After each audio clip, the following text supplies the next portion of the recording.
क्या हाल है मेरे दोस्तों। मैं आप सभी दोस्तों का श्वेता पाक कला में स्वागत के साथ साथ अभिनंदन करती हूँ तथा अपने नए दोस्तों कैसे बोल सकती हूँ। हेलो, आप लोग कैसे हो। आज श्वेता पाक कला में बना है चिचिंडा के द्वारा तैयार कलौंजी, जो बहुत ही ज़्यादा टेस्टी बन के तैयार होगी। एक बार आपने चिचिंडा कलौंजी इस तरह से बना के तैयार कर ली, ये रेसिपी आपको बहुत ही ज़्यादा पसंद आ जाएगी। वैसे तो इसके बहुत सारे नाम हैं, कहीं इसको चिचिंडा बोला जाता है, कहीं इसको चिचड़ा बोला जाता है और इंग्लिश में इसको स्नैक गार्ड बोला जाता है। आपने ये सब्जी कई बार बनाई होगी, खाई होगी। एक बार आप आलू की स्टफिंग करके आप चिचिंडा कलौंजी एक बार बनाएंगे, आपको बहुत ही ज़्यादा पसंद आएगी। चलो दोस्तों, हम आप इसको मिलकर बनाना शुरू करते हैं, चिचिंडा के द्वारा तैयार कलौंजी। आज की कलौंजी हम चिचिंडा के द्वारा बना के तैयार करेंगे। ये आधा केजी हमने चिचिंडा लिया। मार्केट से लाने के बाद पहले इसकी बारी छिकली को अच्छी तरह से रगड़ते हुए धुल के हमने साफ़ कर लिया और साफ़ करने के बाद इस तरह देखिए प्लेट के अंदर निकाल के हमने रख लिया है। ये काफ़ी ज़्यादा लंबे होते हैं, इसलिए इसको हमने 2 टुकड़े में काट के तैयार कर लिया है और इस तरह देखिए चिचिंडा को हमने तैयार कर लिया। अब हमने चाकू की सहायता से इसके बारी छिकली को निकाल देते हैं। चिचिंडा का छिकला बाहर की तरफ से बहुत ही पतला होता है, इसलिए आप इसको बिना छीले भी बना के तैयार कर सकते हैं।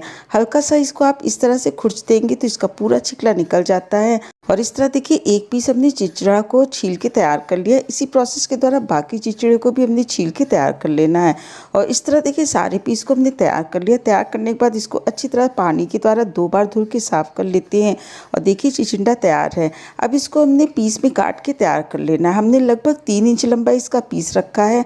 आप अपने हिसाब से इसकी लंबाई छोटी या बड़ी कर सकते हैं और इस तरह देखिए सारे को हमने काट के तैयार कर लिया।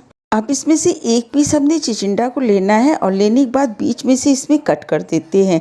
इसी प्रोसेस के द्वारा सारे चिचिंडे को हमने काट के तैयार कर लेना है, क्योंकि बाद में इसको हमने स्टफ़ करके तैयार करना है। इस तरह के सारे पीस को हमने काट के तैयार कर लिया। तड़के के लिए 4 बड़े साइज का हमने प्याज लिया, ग्राम में लगभग 250 ग्राम होगा। 3 से 4 हमने हरी मिर्च लिए हैं।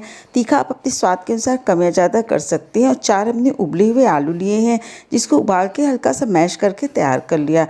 गैस पे हमने कढ़ाई रख दी। कढ़ाई गर्म हो गई तो इसके अंदर 2 टेबलस्पून हमने सरसों का तेल डालते हैं। जब सरसों का तेल थोड़ा सा गर्म हो जाता है तब इसके अंदर हमने आधा टेबलस्पून जीरा डाल दिया।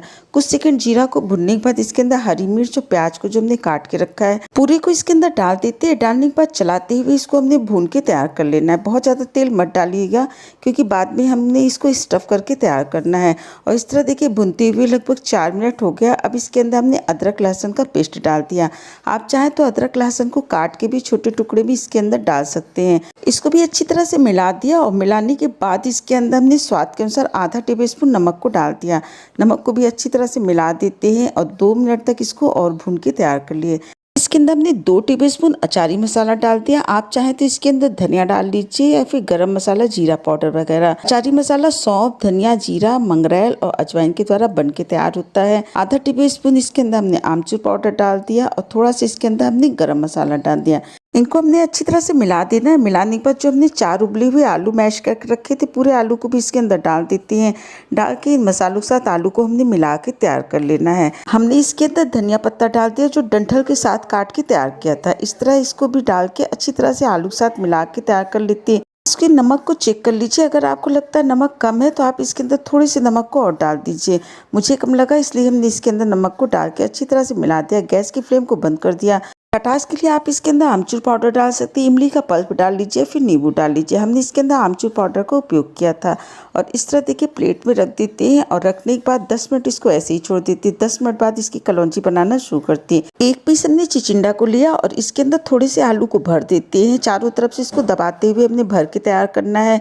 जब ये अच्छी तरह से भर जाता है, ऊपर का जो भी एक्स्ट्रा आलू हो आप उसको निकाल दीजिए। इसी प्रोसेस के द्वारा एक एक पीस को हमने भर के तैयार कर लेना। बाकी को भी इसी तरह हमने तैयार करके प्लेट के अंदर रख लेना है। और देखिए सारे पीस को हमने भर के तैयार कर लिया है।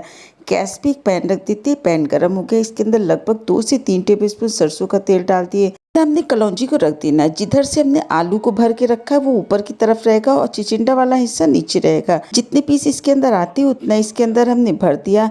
ढक के इसको लगभग 3 से 4 मिनट तक पका के तैयार कर लेते। इस समय गैस की फ्लेम हमने लो रखी थी। इस तरह देखिए एक तरफ से ये पक गया है। अब इसको हमने पलट देना और दूसरी तरफ से भी इसी तरह पका के तैयार कर लेते हैं। 2 पीस चिचिंडे बच गए थे, उसको हमने दूसरे पैन के अंदर पका के तैयार कर लेना है। दोनों पैन की चिचिंडा को अपने अलटते पलटते हुए पका के तैयार कर लेना। बहुत ज्यादा फ्लेम को हमने हाई नहीं रखना है, लो फ्लेम पे चिचिंडा को हम पका के तैयार करते हैं। इस तरह देखिए चिचिंडा कलौंजी बन के तैयार हो गई। गैस की फ्लेम को बंद कर दिया है। अब अपनी चिचिंडा की कलौंजी को बनाने में लगभग 12 से 15 मिनट का समय लगा। इसको एक प्लेट के अंदर निकाल के रख लेते हैं।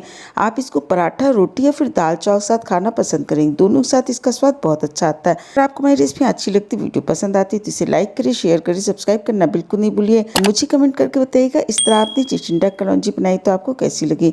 स्वाद के साथ साथ सेहत का पूरा ध्यान रखिए। हेल्दी बनाइए, हेल्दी खाइए। आपने अपना कीमती समय निकाल के हमारे वीडियो देखा, इसके लिए आप सभी का बहुत बहुत धन्यवाद, बहुत बहुत शुक्रिया।